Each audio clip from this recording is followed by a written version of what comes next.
The council chamber fell silent as Vector's massive form darkened the entrance. His forearms hung loose, each capable of crushing Duralloy, and his reputation preceded him like a shockwave.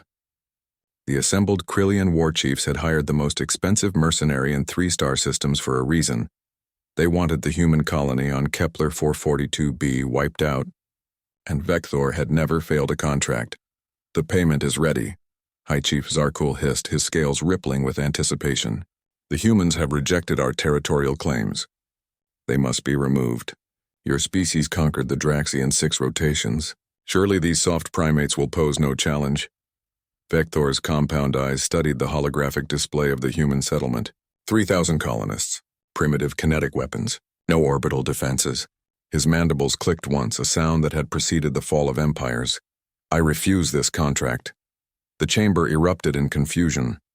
Zarkul's neck frill expanded in fury. "You dare refuse? We offer triple your standard rate." "Your honor demands—" "My honor," Vector interrupted, his voice like grinding stone, "demands I warn you. Never pursue humans." The war chief's laughter was bitter. "Warn us about them? They're Category 3 on the Galactic Threat Index.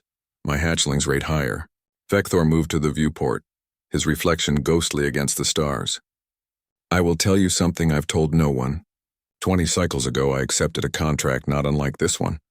The room stilled. Vector never spoke of past contracts.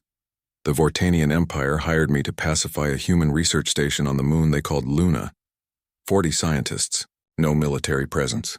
The Vortanians wanted their antimatter research. They thought it would be simple." He turned, and for the first time, the assembled chief saw something unexpected in his eyes. Fear. "I breached their facility at 300 station time, optimal for catching prey in REM sleep. I killed the first human, a female named Dr. Sarah Chen, instantly. Snapped her neck. Professional. Clean. The contract specified no witnesses." Vector's breathing changed, becoming shallower. "That's when I learned what humans are." Her mate, Dr. James Chen, was in the next room. He heard, and something changed in him. "I've studied over 400 sapient species. I've hunted apex predators on 12 worlds, but I had never seen what I saw in that human's eyes. He had no weapons. I outweighed him 3 to 1. My exoskeleton can withstand plasma fire. None of it mattered. He came at me with a piece of broken furniture, just pressed wood and metal. And he fought like reality itself had become optional." Zarkul scoffed. "One human with improvised weapons? I'm not finished." Vector's voice cut like a blade. His attacks were inefficient, wasteful. He sacrificed his own body to harm me. He broke his hand punching my carapace, shattered his ribs throwing himself against me. But he didn't stop. Couldn't stop. Because in that moment he wasn't bound by survival instinct anymore. He had transcended it. The mercenary's massive frame seemed to diminish as he continued. The noise woke others. "They found us.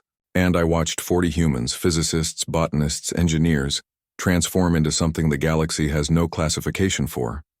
They used lab equipment, cleaning supplies, furniture. One of them blinded my secondary eyes with a spray bottle of industrial cleaner. Another jammed a heating coil into my leg joint. They were screaming. Not in fear, in rage. I've fought Dravine shock troops who train from hatching. I've bested Korthian warriors who live for combat. But these humans? They weren't warriors. They were scientists having the worst day of their existence, and they nearly killed me. Vector's mandibles trembled. I barely escaped. 23 of them died. I was treated for my wounds in a black market clinic in the Outer Rings. It took 4 months to regenerate. And every night I heard that human screaming. Dr. Chen, he didn't scream in pain. He screamed his mate's name while he was trying to kill me. The chamber was utterly silent, so I researched them. Humans evolved on a death world, rare in the galaxy. Everything on Earth either hunted them or was hunted by them. For 2 million years, they have no natural armor, no venom, no claws worth mentioning. So they developed something else. Something we don't have. What? Zarkul's voice had lost its certainty. The ability to temporarily ignore every survival instinct. To reject pain. To deny death itself. They call it different things. Adrenaline, fight or flight, hysterical strength. But what it really is this. When pushed far enough, humans become willing to die if it means hurting you. Not as a last resort. As a first option, Vector pointed at the hologram. You see 3,000 colonists.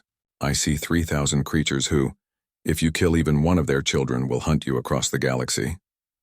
They'll use ships meant for cargo as weapons. They'll strap explosives to their own bodies. They'll eat their own dead to survive long enough to reach you.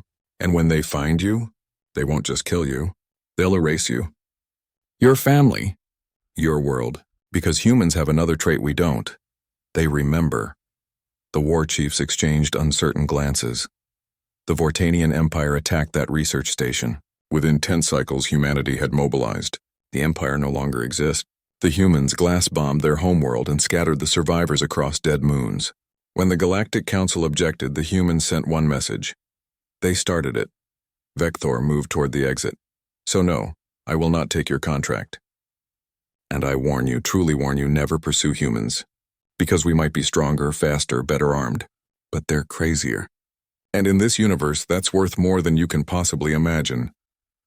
As the door sealed behind him, High Chief Zarkul stared at the hologram. The human settlement looked so fragile, so tempting. His claw hovered over the attack authorization, and then he thought of 40 scientists with spray bottles and furniture. The claw withdrew. Send an envoy, he said quietly. We'll negotiate border rights.